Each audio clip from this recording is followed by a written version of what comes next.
প্রিয় কৃষক দর্শকবৃন্দ, কেমন আছেন? নিশ্চয়ই ভালো আছেন।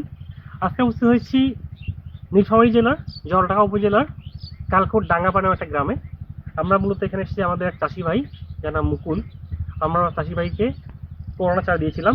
এই করলাটা মূলত হচ্ছে লম্বা জাতের করলা, যেটা মূলত টিয়া সুপার জাতের। এছাড়াও আমাদের কাছে টিয়া সুপার ছাড়াও দুর্বার, মোগল, নবাবসুর আমাদের করলা চারা আছে, আপনারা জানেন।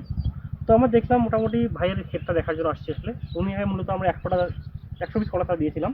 তারগুলো বেশ সুন্দর, এখন মোটামুটি অলরেডি ফুল ধরনের ক্যাপাসিটি সে গ্রহণ করেছে। কলা বেশ সুন্দর হয়েছে অলরেডি, এবং আমাদের কৃষক ভাই সুন্দর মাছা দিয়েছেন। মাছাগুলো বেশ সুন্দর। আমরা জানি করলা হচ্ছে বাংলাদেশের অন্যতম গুরুত্বপূর্ণ একটা সবজি। এই করলা গাছ প্রায় 1.5 মাসের মধ্যে চারা রোপণের পর থেকে ফুল দিয়ে থাকে, এবং 2.5 মাসের মধ্যে মূলত ফল হারভেস্ট করার ক্যাপাসিটি অর্জন করে। করলার দাম কিন্তু বরাবরই ভালো থাকে। বাজারে অ্যাভারেজ দাম 50 থেকে শুরু করে 60-70-80 পর্যন্ত চলে। প্রতি বছর আমরা দেখি করলার ভালো একটা দাম পাওয়া যায়।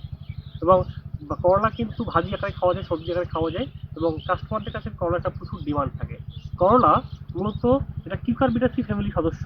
এর ইংরেজি নাম বিটার গোর্ড এবং সাইন্টিফিক নাম মোমোডিয়া ক্যারান্সিয়া। দর্শকবৃন্দ, আপনারা যদি চান যে আপনার, এবং করলা কিন্তু অনেকগুলো বহু উপকারী গুণ আছে। যেমন করলা আমাদের শর্করা নিয়ন্ত্রণে ভূমিকা পালন করে, ডায়াবেটিস রোগীর জন্য বেশ উপকারী, এবং ভিটামিন এ বি সি এর কিন্তু ভালো একটা উৎস হচ্ছে করলা। দর্শকবৃন্দ, আপনারা যারা কমার্শিয়ালি এবং ব্যক্তিগতভাবে করলা চাষ করতে চান, আপনারা চাইলে আমাদের যে নার্সারি থেকে করলা চারা নিতে পারেন, এবং আমাদের করলা চারা নেওয়ার জন্য স্ক্রিনে দ্বারা আমরা যোগাযোগ করবেন, এবং আমাদের যে সাপ্লাই চেইন টিম আপনাদের 24 ঘন্টার মধ্যে আপনার দোরগোড়ায় করলা চারা দিতে সক্ষম। আজকে এই পর্যন্তই, ধন্যবাদ।